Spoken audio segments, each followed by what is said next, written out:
पूजयामि प्रसीद मे अनघा देवी समेत श्री अनघस्वामिने नमः हरिद्राचूर्णं समर्पयामि कुंकुमद्रव्याणि समर्पयामि తర్వాత ఆభరణాలు పూజలో తిరుమలకి ఆభరణాలని కూడా సమర్పణ చేసేటువంటి ఆచారం మనకు ఉంది. దీంట్లో కూడా కొన్ని అక్షంతలు పట్టుకొని ఆభరణాలు వేస్తున్నట్టు ఇక్కడ ప్రధాన దంపతులకి స్వామికి రుద్రాక్షమాల లాంటి అనేకమైనటువంటి మాలల్ని సమర్పించడం జరిగింది. అమ్మవారికి అయితే సాక్షాత్తుగా అక్కడ బంగారు ఆభరణాలతో వడ్డాణము మంగళసూత్రము ఇప్పుడు కూడా అలంకరణ చేస్తున్నట్టు మీరు మనసులో భావించండి. మీరు ఇప్పుడు అక్షంతలు వేయండి. శీర్షే కంటే బాహుయుగ్నే మణిబంధద్వయే తథా వివిధాక్షమాలాస్తే భూషార్థం. ఏ ఆభరణాలు పెట్టుకున్నాడో అవన్నీ కూడా రుద్రాక్షమాలంతోని భద్రాక్షమాలంతోని సమర్పణ చేశాము.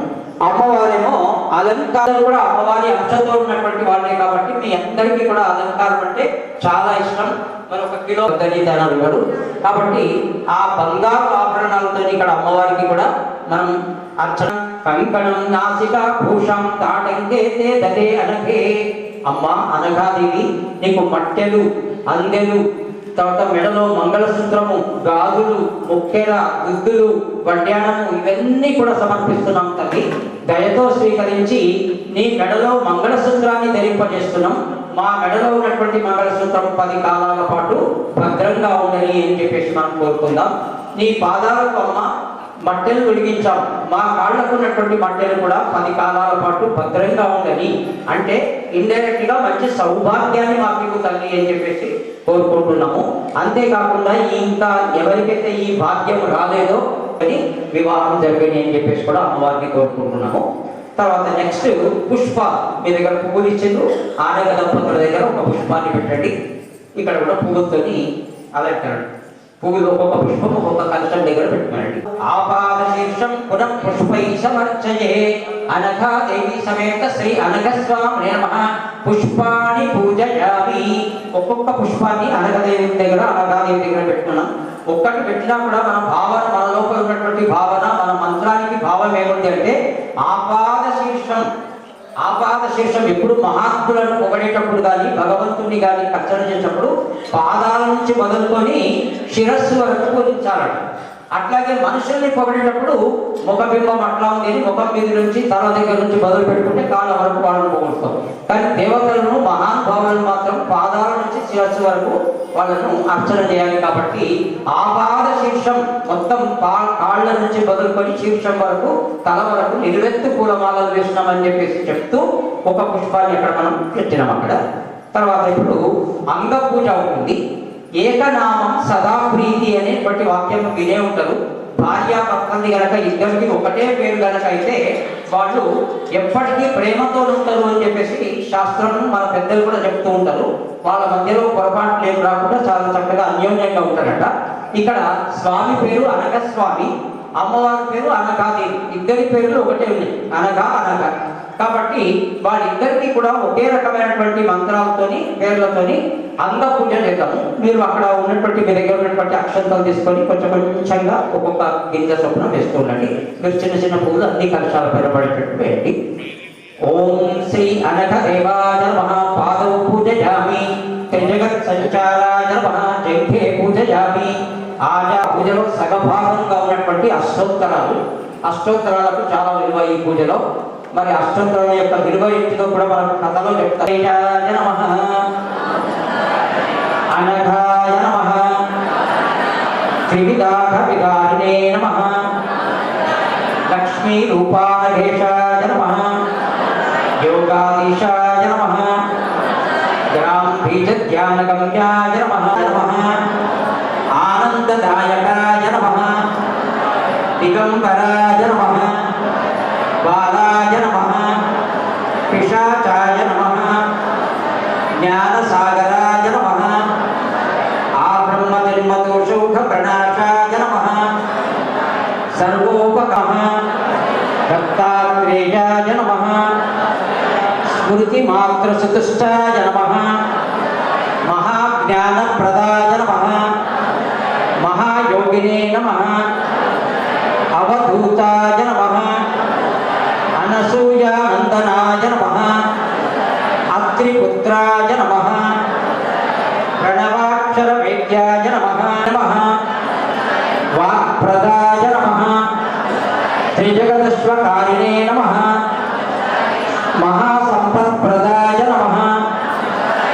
ग्रौमक्षरसुवेद्याय नमः ग्राम बीजाक्षरवासाय नमः महते नमः चिरंजीविने नमः समस्त गुण संपन्नाय नमः भूतग्रहोच्चाटनाय नमः सर्वव्याधिहराय नमः पराभिचार शमनाय नमः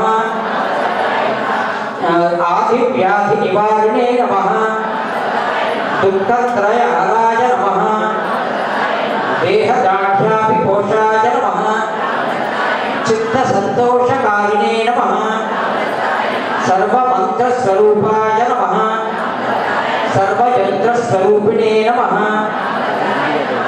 सर्वैश्वर्यप्रदायिने नमः सर्वपल्लवरूपाय नमः शिवाय नमः उपनिषद्वेद्याय भगवते नमः महागंभीररूपाय शूलधारिणे नमः वेणुनादिने नमः शिष्य नमः नारायणाय नमः अस्त्रधरात्मकाय नमः आनंदरूपिणे नमः ब्रह्मरूपिणे नमः महावाक्यप्रबोधाय नमः निर्मिताय नमः सच्चिदानन्दरूपाय नमः सकललोकौघसञ्चाराय नमः सकलदेवौघवशीकृतिकराय नमः कुटुम्बवृद्धिदाय नमः गुणपते नमः श्रीमद्दत्तात्रेयाय नमः। అమ్మవారికి అమ్మవారు శ్రీచక్ర యంత్ర సంచారిణి, శ్రీచక్రం అనేటువంటి యంత్రంలో ఉండేటువంటి అమ్మవారు. నమః అంటే 4 వేదాలు చదువుకున్నటువంటి ఫలితం ఇస్తున్నా అని చెప్పేసి అమ్మవారు అన్నా పర్వాలేదు, లేకపోతే మా శ్రీమాత్రే నమః అని కూడా అనండి. కుంకుమార్చన అమ్మవారి పాదాల పైన అది కాబట్టి మనం అందరం కూడా భక్తితోని చెప్పుకుందాము.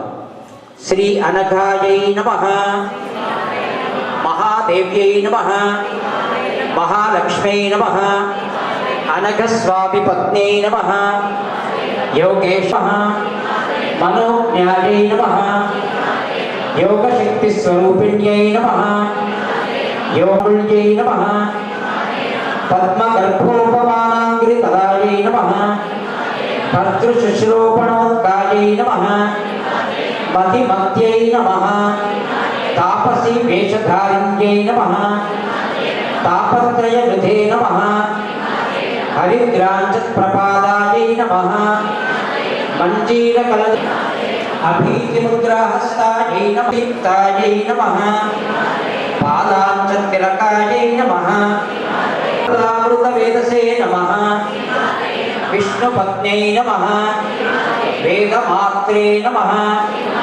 स्वच्छशङ्खकृते नमः, मंदहासमनोज्ञायै नमः, मंत्रतत्त्वविधे नमः, दत्तपार्श्वनिवासायै नमः, रेणुकेशकृते नमः, उपनिस्फुटचम्पापत्रयी दिव्यै नमः,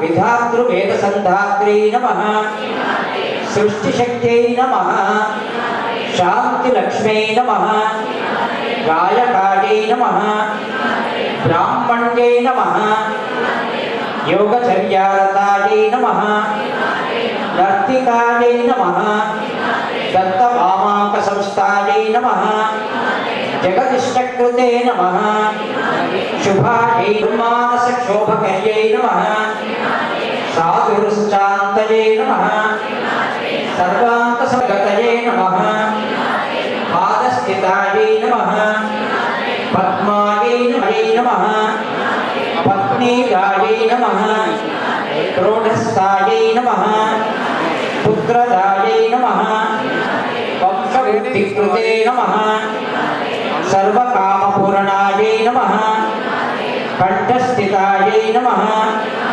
आरादिभूषाधात्रे नमः, प्रवासी बंधु संयोगदायकायै नमः, इष्टान्नदायै नमः, वाक्शक्तिदायै नमः, आज्ञाफलप्रदात्रे नमः, स्थितायै नमः, कविताशक्तिधायै नमः यज्ञाहकर्यै नमः जम्बवंशहृते नमः दत्ताङ्कसंस्थितायै नमः वैष्णव्यै नमः इन्द्रराज्यप्रदायिन्यै नमः देवप्रीतिकृते नमः नहुषात्मजधात्रे नमः हे नमः कार्तवीर्यव्रतपीतमतये नमः शुचये नमः कार्तवीर्यप्रसन्नायै नमः सर्वसिद्धिकृते नमः శ్రీమాత్రే నమః. మనకి ఈ వ్రతంలో చాలా విశేషమైనటువంటిది, చాలా పవిత్ర జయంతి చేసుకున్నాము. అట్లాగే మన అవధూత దత్తపీఠాధిపతి అయినటువంటి శ్రీ శ్రీ గణపతి సచ్చిదానంద స్వామి వారి యొక్క శ్రీ శివాయ నమః, శ్రీ జయలక్ష్మీ సుతాయ నమః, శ్రీ నిత్యాయ నమః, శ్రీ నృసింహ తనయాయ నమః, శ్రీ నవాయ నమః, శ్రీ కావేరీ చరణోత్పన్నాయ నమః, శ్రీ చిత్రభానుషద్భవాయ నమః, శ్రీ బ్రహ్మకుండ ప్రభారూపాయ నమః, శ్రీ భరద్వాజ గోత్రకాయ నమః, శ్రీ కావేరీ అక్కాసంగసక్తాయ నమః, శ్రీ త్రిశైలాంతర బిందుగాయ నమః, శ్రీ జయలక్ష్మీ పురావాసాయ నమః, శ్రీ క్రీడావిక్త తపోబలాయ నమః, శ్రీ శృతి భంగక్లాంత చిత్తాయ నమః, శ్రీ స్వమాతృబోధిత యోగాయ నమః, శ్రీ గూఢ సాధనాయ నమః, శ్రీ శ్రీ విద్యా నిపుణాయ నమః, శ్రీ రాజయోగ మార్గగాయ నమః, శ్రీ ఊర్జితాయ నమః, శ్రీ ఏకాదశమయ ప్రాప్త శక్తిపాతాయ నమః, శ్రీ గురుప్రియాయ నమః, శ్రీ ఆంజనేయాలయాసక్తాయ నమః, శ్రీ రాజేశీ దర్శనోత్సవాయ నమః, శ్రీ భల్లూకమిత్రాయ నమః, శ్రీ భద్రాంగాయ నమః, శ్రీ హఠయోగ సమాశ్రిత శ్రీ నాగమిత్రాయ నమః, శ్రీ శుచిస్మితాయ నమః, శ్రీ గురుసేవారతాయ నమః, శ్రీ చిదాసంగాయ నమః, శ్రీ జితౌదాసిన్యాయ నమః, శ్రీ ఉన్నతాయ నమః, శ్రీ గణేశదత్త శ్రీ ప్రశ్న విఘ్నేశ బోధితాయ నమః, శ్రీ శాంతి విఘ్నేశ్వరాకారాయ నమః, శ్రీ మహిమోద్వర్షకాయ నమః, శ్రీ ప్రభవే నమః, శ్రీ గణేశ హోమ సంసక్తాయ నమః, శ్రీ విఖ్యాతాయ నమః, శ్రీ విద్యుత్పత్రి స్పర్శదక్షాయ నమః, శ్రీ యోగ విద్యుత్ ప్రదాకష్ట నివారకాయ నమః, శ్రీ సత్యనారాయణాయ నమః, శ్రీ సత్యాయ నమః, శ్రీ సత్యానందాయ నమః, శ్రీ సత్కవయే నమః, శ్రీ నామభ్రాజద్గణపతయే నమః, శ్రీ అగస్త్య ముని బోధితాయ నమః, శ్రీ చాముండీగిరిమూలస్థాయ నమః, శ్రీ నామ సంకీర్తనోత్సుకాయ నమః, శ్రీ నిత్యహోమాయ నమః, శ్రీ నిష్కామాయ నమః, శ్రీ నిత్య శ్రీచక్ర పూజకాయ నమః, శ్రీ శ్రీశైల శృంగ సుప్రీతాయ నమః, శ్రీ కోటిలింగస్థలి ప్రియాయ నమః, శ్రీ దుర్యాశ్రమ సముల్లాసాయ నమః, శ్రీ హోమజ్వాలాది మధ్యగాయ నమః, శ్రీ సచ్చిదానందేశ భక్తాయ నమః, శ్రీ సచ్చిదానందనామకాయ నమః, శ్రీ స్వలీన దత్త సర్వాంశాయ నమః, శ్రీ దత్తాత్రేయ స్వరూపిణే నమః, శ్రీ దత్తపీఠ స్థాపకాయ నమః, శ్రీ దత్తక్షేత్ర వివర్ధకాయ నమః, శ్రీ నృసింహ స్థాపకాయ నమః, శ్రీ సప్తస్వరాయతనకారిణే నమః, శ్రీ నాదమండపకాయ నమః, శ్రీ విశ్వప్రార్థనా మందిరేశ్వరాయ నమః, శ్రీ అద్వంద్వాయ నమః, శ్రీ మూలికారత్నవైద్యకాయ నమః, శ్రీ నాదవైద్యకళావీరాయ నమః, శ్రీ నాదబ్రహ్మణే నమః, శ్రీ అవ్యయాయ నమః, శ్రీ విరాగివందితాయ నమః, శ్రీ రాగరాగిణీ తంత్రరక్షకాయ నమః, శ్రీ సప్తసాగర సుస్నాతాయ నమః, శ్రీ సప్తఖండ విహారిణే నమః. శ్రీ నానాదేశస్థ శిక్షాళీ సేవితాయ నమః. శ్రీ నిత్యరక్షక సంస్థాపకాయ నమః. శ్రీ వేదరక్షకాయ నమః. యోగాచార్యవర్యాయ నమః. శ్రీ వేదభావ నివర్తకాయ నమః. శ్రీ శ్రీ తత్వం పదైక్య భోత్రే నమః. గురు సాంప్రదాయంలో గురు పాదుకలకు చాలా విశిష్టత ఉన్నది అని చెప్పేసి చెప్పుకున్నాము. గురు పాదుకలు ఎక్కడైతే ఉన్నాయో ప్రత్యక్షంగా అక్కడ గురువులు స్థిర నివాసం తులాభారం కూడా చేసిన భక్తులందరూ. ఆ సన్న తులాభారం అయిపోయిన తర్వాత ఎందుకో కానీ స్వామీజీకి మన నిజామాబాద్ అంటే చాలా ప్రేమ, నిజామాబాద్ అంటే చాలా ఇష్టం. సంపత్ కుమార్ గారిని పిలిచి వెండి పాదుకలు మొట్టమొదటిసారిగా మన ఆశ్రమంలో పెట్టండి అని అప్పుడు ఇవ్వడం జరిగింది 60వ సంవత్సరంలో. అప్పటి నుంచి తర్వాత వేరే వేరే పాదుకలు వచ్చినాయి. ఏది మరకత శిలతో వచ్చినటువంటి పాదుకలు 2 జతలు కుటుంబర పాదుకలు చెప్పించి కూడా భక్తులందరికీ ఇచ్చారు స్వామీజీ వారు వచ్చినప్పుడు. తర్వాత స్వామీజీ యొక్క నిలువెత్తు చిత్రపటం ముందర కూడా పాదుకలు ఉంటాయి. ఈ పాదుకలన్నింటినీ కూడా పాదుక రూపంలో ఉన్నటువంటి స్వామీజీకి మనం చక్కగా అర్చన చేసుకున్నాము. ఆ స్వామీజీ యొక్క కృపా కటాక్షాలు ఉంటాయి. స్వామీజీ చాలా సంతృప్తి పొందుతారు. ఆయన సంతృప్తి పొందితే మనకు కావాల్సింది ఇంకేం లేదు. ఇంకా మనం అడగకుండానే జ్యోతితో ఇంకా ఎన్నన్నా వరాలు ఇవ్వచ్చు స్వామీజీ. తర్వాత ఇక్కడ మనం ఈ అనగాష్టమి వ్రతంలో తర్వాత కార్యక్రమర్పణ అగరబత్తీలు ధూపము అవన్నీ కూడా వాళ్ళకి ఇవ్వండి. అక్కడే ఉంది కానీ మన ఆశ్రమం చాలా అభివృద్ధి జరిగింది. వనస్పతి భువైదివ్యై నానాగంధే శోభితం ఆగ్రే సర్వదేవానాం ధూపోజం ప్రతిగృహ్యతాం నానా పరిమళ ద్రవ్య సమ్మేళన సుమనోహర ధూప సమర్పితో దేవా అనఘౌ ప్రతిగృహ్యతాం. అనఘ సమానాయ స్వాహ ఓం బ్రహ్మణే స్వాహ. అనఘ దేవి సమేత శ్రీ అనఘ స్వామినే నమః. నానా విధంచ నైవేద్యం నివేదయామి. నైవేద్యం ఏది పెట్టినా ఏ కాలంలో ఏ పండుగలు అవన్నీ పెట్టినా కూడా దత్తాత్రేయునికి ఇష్టమైనటువంటిది పంచకర్జాయము. దాంట్లో పుట్నాలు, కడిశక్కరి లేదా బెల్లం వేస్తాము, ఖర్జూరము, కిస్మిస్లు, బాదం పలుకులు ఈ 5 ద్రవ్యాలతో చేసినటువంటి పంచకర్జాయము స్వామివారికి ఇష్టమైన నైవేద్యంగా పెడుతూ ఉంటాం. మనము కథలోకి వెళ్దాము. పండితులనే కాక పామరులను కూడా తరింపజేయడానికి వచ్చినటువంటి అవతారమే దత్తాత్రేయ అవతారం. రకమైనటువంటి అవతారాలు 16 ఉన్నాయి. 16 అవతారాల్లో ఒక అవతారంలో గృహస్థ అవతారం కూడా ఉంది, గృహస్థ రూపం ఉంది. గృహస్థ రూపంలో స్వామి వారి పేరు అనఘస్వామి, అమ్మవారి పేరేమో అనఘాదేవి. వాళ్ళకి పూజా విధానమే ఇప్పుడు మనం చేసుకున్నది అదే విధానము. ఆ విధంగా చేసుకునేటువంటి విధానాన్ని అనఘాష్టమి వ్రతము అని అన్నారు.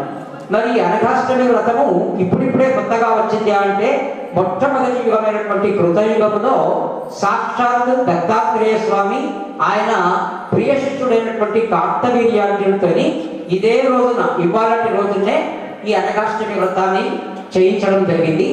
ఆయన ఆ వ్రతం యొక్క ప్రభావం వలన అనేకమైనటువంటి సిద్ధుల్ని పొందిండు, అనేక మహిమల్ని పొంది ఆయన ప్రజలందరికీ కూడా ఆ రాజ్యంలో ఉన్నటువంటి ప్రజలందరితో చేయించాలని చెప్పేసి ఒక శాసనం ఏర్పాటు చేసింది. ఏమని అంటే ప్రతి మార్గశిర మాసంలో అందరి ఇళ్లలో అనగాష్టమి వ్రతం తప్పకుండా చేసుకోవాల్సిందే అనేటువంటి ఒక శాసనం చేసి అందరితో చేయించాడు. అట్లా ఒక స్వర్ణ యుగాన్ని సృష్టింపజేసాడు. మరి ఇక 2వ యుగం వచ్చేటప్పటికి త్రేతాయుగంలో దశరథుడు, రామచంద్రుడు కూడా ఈ వ్రతాన్ని బాగా ప్రచారంలోకి తీసుకురావడం జరిగింది. ఇక 3వ యుగమైనటువంటి ద్వాపర యుగంలో కొంచెం యుగము కలియుగం 2 కాతోనే మొదలైతాయని అట్లా అని మన దత్తుడికి ఇష్టమో ఏమో కానీ మళ్ళా మనందరితో స్వయంగా చెప్పాలని చెప్పేసి స్వామి గణపతి సచ్చిదానంద స్వామి అవతారం తీసుకొని మన మధ్యకు వచ్చి 1985వ సంవత్సరం నుంచి ఈ వ్రతాన్ని కంటిన్యూగా చెప్పిస్తున్నారు. ఏ దోషాలు, ఏ పాపాలు ఏవి అన్నింటినీ తొలగించుకోవడానికి ఎన్ని రకాల కోరికలు ఉన్నాయో అన్ని కోరికలు నెరవేర్చుకోవడానికి ఏది అడిగినా కూడా స్వామి వారు అనగా వ్రతం చేయి అని అనిపిస్తారు. ఆ వ్రతం చేయడం వల్ల సిద్ధిస్తున్నాయి. కాకపోతే మనకు కావాల్సిందల్లా మంచి సంపూర్ణమైనటువంటి విశ్వాసం ఉంటే తప్పకుండా ఫలిస్తుంది. కాబట్టి ఆ వ్రతాన్ని కలియుగంలో స్వామి ద్వారా మనం 1985వ సంవత్సరం నుంచి చేసుకుంటున్నాము. ఈ వ్రతాన్ని మనం ఇళ్లలో చేసేవాళ్ళు, ఇళ్లలో కానీ ఇక్కడ సామూహికంగా చేసేవాళ్ళు ఒక పీఠ మీద అష్టదళ పద్మము అనేటువంటి ఒక ముగ్గురు దించుకొని దానిపైన ఒక నూతన వస్త్రం పరిచి బియ్యం పోసి కలశ స్థాపన చేసుకోవాలి. ఇంకా చక్కగా 10 కలశాలు లేదా 2 కలశాలు పెట్టుకొని అష్టసిద్ధుల కొరకు తమలపాకులు వక్కలు అట్లా పెట్టుకొని కూడా పూజించేటువంటి ఆచారం ఉంది. వాళ్ళని కల్పోక్త విధానంతో పూజ చేసుకోవాలి. తర్వాత ఎరుపు, తెలుపు, పసుపు ఈ 3 రంగులు కలిగినటువంటి తోరం అంటే కంకణం. ఏ వ్రతంలోకైనా కూడా మొట్టమొదటి మనం పూజ చేసుకుంటున్నామంటే బ్రాహ్మణుడు రాగానే మనకి ఏం చేస్తాడు, బొట్టు పెట్టేసి కంకణం కట్టేస్తాడు. కానీ దీంట్లో ఏం చేస్తామంటే 3 రంగులు కలిగినటువంటి తోరం తీసుకున్నాం. ఎందుకంటే త్రివిధ రకాలైనటువంటి దోషాలను తొలగించేటువంటి వ్రతం కాబట్టి 3 రంగులు తెలుపు, ఎరుపు, పసుపు. దాన్ని తయారు చేసేటప్పుడు ఆ 3 రంగుల దారాలను తీసుకొని మధ్యలో గుడి వేయడం జరుగుతుంది. ఆ గుడి వేసేటప్పుడు దత్తనామ సంకీర్తన చేసుకుంటూ దత్తుని తలుచుకుంటూ అది గుడి వేయడం జరుగుతుంది. అట్లా చేసినటువంటి కంకణాలని మనం ఏం చేస్తామంటే ఇక్కడ ఈ కలశాలని ఆనుకునేటట్టు ప్రాణ ప్రతిష్టాపన చేసిన కలశాలని ఆనుకునేటట్టుగా పెడతాము. మీకు కూడా ముందే పూజ లోపల ఇచ్చారు, మధ్యలో పెట్టుకున్నారు చాలా మంది. అట్లా పూజ పూర్తి అయిన తర్వాత అందరూ కూడా కుడి చేతికి మాత్రమే ధరించాలి. వేరే పూజలలో ఎడమ చేతికి కంకణాలు కట్టుకుంటాం, కానీ దీన్ని మాత్రము ఒక మంత్రము ద్వారా అందరూ కుడి చేతికి మాత్రమే ధరించాలి. అది కట్టుకునేటప్పుడు దాని యొక్క మంత్రం చెప్తాము. తర్వాత ఈ పూజలో ఉన్నటువంటి అష్టోత్తరాలు 3 అనఘాదేవికి చేసినాం, అనఘస్వామికి చేసినాం, స్వామికి భక్తులకు కూడా చేసినాము. దీని యొక్క ఫలితాలు కూడా అద్భుతంగా ఉన్నాయి. మనకు 3 రకాలైనటువంటి దొంగ బలాలు, అంగబలము, గృహ బలము, తర్వాత గ్రహ బలం. గ్రహాలు 9 ఉంటాయి. 9 గ్రహాల్లో ఏ గ్రహం అనుకూలంగా లేకపోయినా మనకు అభివృద్ధి కానివ్వదు. కాబట్టి మనం ఆ గ్రహాల యొక్క అనుకూలత్వాన్ని పొందడానికి ఈ దత్తాత్రేయ స్వామికి చేసినటువంటి కుంకుమార్చన పనికొస్తుంది. తర్వాత మన గ్రహ బలము, గృహ బలము, తర్వాత ఇదే కాకుండా మన ఇంట్లో భార్యాభర్తల మధ్యనే కానీ కుటుంబ సభ్యుల మధ్య కానీ వివాహాలు కూడా జరుగుతున్నాయి. తర్వాత మనకు అన్ని కూడా ఏ కోరికలు కోరుతున్నామో ఆ కోరికలన్నీ కూడా నెరవేరుతున్నాయి. కాబట్టి ఆ అష్టోత్తరాలు చేస్తున్నాము. తర్వాత ఈ వ్రతం ఎప్పుడు చేయాలి, మరి ఇంత పవిత్రమైనటువంటి వ్రతాన్ని ఎప్పుడు చేసుకోవాలంటే అష్టమి నాడు చేసుకోమని చెప్తూ ఉన్నారు. ఒకటి ప్రధాన అనగాష్టమి ఇవాళ, లేదా ప్రతి నెలలో వచ్చేటువంటి బహుళపక్ష అష్టమి కానీ శుక్లపక్ష అష్టమి కానీ 2 అష్టమిలలో చేసుకోవచ్చు. ఇక స్వామికి ఏమని చెప్తున్నారంటే ఈ వ్రతం పేరు అనఘా వ్రతం. అఘము అంటే సంస్కృతంలో పాపము. 3 విధాలా చేసేటువంటి పాపాన్ని దూరం చేసుకునేటువంటిది వ్రతం. కాబట్టి ఈ పాపహరమైనటువంటి వ్రతాన్ని ఎప్పుడు వీలైతే అప్పుడు మనసులో మనకు ఎప్పుడు సంకల్పం కలిగితే అప్పుడు నెలకొకసారి కానీ, జీవితంలో ఒకసారి కానీ, లేదా సంవత్సరానికి ఒకసారి కానీ ఎప్పుడైనా సరే చేసుకొని ఆ దత్తాత్రేయ స్వామి యొక్క కృపను పొందండి అని చెప్పేసి స్వామీజీ వారు ఆశీస్సులు అందిస్తున్నారు. ఇంకా ఏమని చెప్తుందంటే కలియుగంలో ఈ కథలో వస్తుంది మనకు, ఈ వ్రతాన్ని ఎవరైతే చేస్తారో వాళ్ళకి అటు 7 తరాల వాళ్ళకు ఇటు 7 తరాలు బతికిండు. కానీ మనం ఇక్కడ 60-70 సంవత్సరాలకే మన జీవితం అంతటితోనే అయిపోతుంది. కాబట్టి మహా అంటే పుణ్యం చేసుకుంటే 100 సంవత్సరాలకే ఆయువు పరిమాణము. కాబట్టి మనకు మరి అట్లా వేల 7 తరాల వారికి చెందకుండా కూడా స్వామీజీ ఈ 2-3 రోజుల నుంచి వరుసగా చెప్తున్నటువంటి వాక్యం ఏంటంటే ఈ వ్రతాన్ని చేయండి అయ్యా, చేసినటువంటి వాళ్ళకి 40 సంవత్సరాల పాటు ఈ వైబ్రేషన్ అంత వరకు కూడా ఈ పుణ్య ఫలితం లభ్యమవుతుంది. కాబట్టి అది మనం అష్టోత్తరాలు చేస్తున్నాం. స్వామీజీ చెప్తున్నారు చేసుకోమని. కాబట్టి సద్భక్తులందరూ కూడా వారి యొక్క ఎప్పుడు వీలైతే అప్పుడు ఈ వ్రతాన్ని చేసుకొని దత్తస్వామి యొక్క కృపను పొందండి అని చెప్పేసి వ్రతం యొక్క ఇంట్రడక్షన్. ఇక తర్వాత అసలు కథలోకి పోతే ఇది భవిష్యోత్తర పురాణంలో ఉన్నటువంటి కథ. విన్నాం, ఆయన బ్రహ్మదేవుని గురించి తపస్సు చేసిండట. తపస్సు చాలా కాలం పాటు చేసిండు. బ్రహ్మదేవుడు ప్రత్యక్షమైండు. ప్రత్యక్షమైన తర్వాత ఈయన ఏమేమి కోరుకున్నాడో అవన్నీ ఇచ్చేసాడు. ఇంకా కోరుకోకుండా ఒకటి బోనస్ ఏమి ఇచ్చిందంటే గర్వం కూడా ఇచ్చేసాడు. ఆ గర్వంతో ఆయనకి దేవతలందరినీ కూడా యుద్ధం చేసి ఓడించాలి. ఆ దేవతల స్థానంలో ఇంద్రుడు కూర్చునేటువంటి స్థానంలో తాను కూర్చోవాలనేటువంటి కోరిక కలిగి రాక్షసులందరినీ కూడా వెంటబెట్టుకొని పోయి దేవతలతో యుద్ధం చేసాడు. దేవతలకు దానవులకు కొన్ని సంవత్సరాల పాటు యుద్ధం జరిగింది. ఇక్కడ బ్రహ్మదేవుడు ఇచ్చినటువంటి వరం ఉంది కాబట్టి ఆ వరం ముందు దేవతల బలం పనిచేయక ఒక పరిస్థితిలో ఓడిపోవాల్సి వచ్చింది. అనసూయామాత ఈ పుణ్య దంపతులకి చాలా కాలానికి బ్రహ్మ, విష్ణు, మహేశ్వరుల యొక్క అంశతోని దత్తాత్రేయుడు అనేటువంటి పుత్రుడు జన్మించడం జరిగింది. ఆయననే సాటి ఆ యుగం నుంచి ఈ యుగం వరకు కూడా ఆయనను పూజిస్తే 33 కోట్ల దేవతలను పూజించినటువంటి ఫలితం. కాబట్టి అటువంటి దత్తాత్రేయుడు ఆయనకు అనఘాదేవి అనే భార్య ఉంది, అష్టసిద్ధులు అనబడేటువంటి పిల్లలు కూడా ఉన్నారు. వాళ్ళందరూ కూడా వింధ్య పర్వతాల్లో ఉన్నటువంటి సహ్యాద్రి శిఖరం పైన తపస్సు చేస్తున్నారట. అదే శిఖరం దగ్గర అదే వింధ్య పర్వతాల్లో మన గణపతి సచ్చిదానంద స్వామి వారు కూడా మేకేదాటు అని పిలుస్తున్నాం ఇప్పుడు ఆ ప్రాంతాన్ని. ఆ మేకేదాటు దగ్గర బ్రహ్మకుండం ఇప్పటికీ ఉంది. ఆ బ్రహ్మకుండంలో జన్మ తీసుకోవడం జరిగింది. ఇంకా సాక్షాత్ దత్తాత్రేయుడు అనడానికి ఏం అనుమానాలే అక్కర్లేదు. కాబట్టి నీళ్లలో యోగ విద్య చేత కలుపుకుంటారు స్వామి.